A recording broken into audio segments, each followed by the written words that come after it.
You know, a lot of people go to great lengths to watch what they eat, but there's one eating lifestyle out there right now that requires a rigid combination.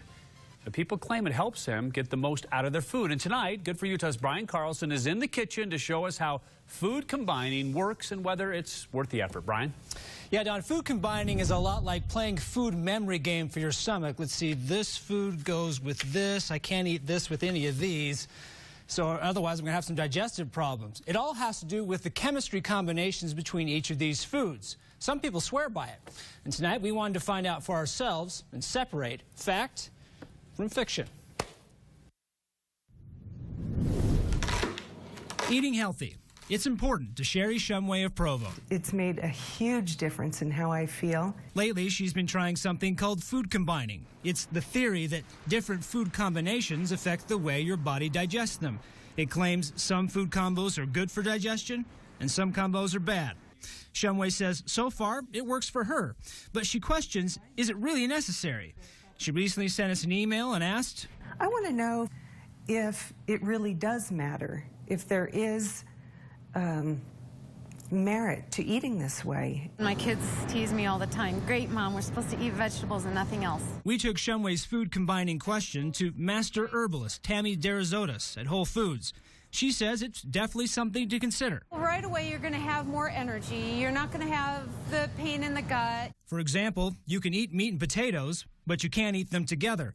According to one chart, protein and starches don't mix. Vegetables go with any meal, but you must eat fruits by themselves. In food combining, they say eat melons alone or leave them alone. Derizotis says the reason?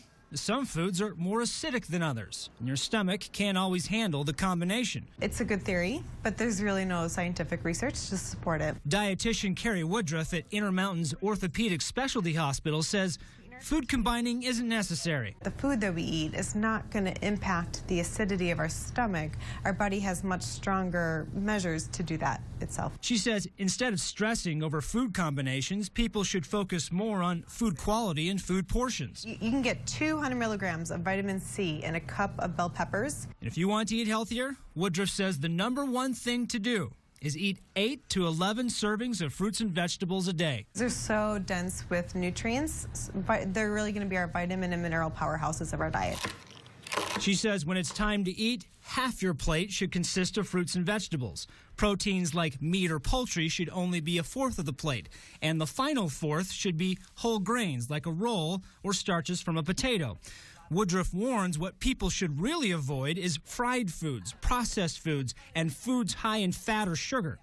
As long as the protein sizes are right and people don't overindulge, she says it doesn't matter which combinations of food you eat. And really, intuitively, it just doesn't make sense. This is more for somebody whose health is compromised. Derizotis agrees food combination isn't necessary, but says it can help people isolate which foods give them digestive issues.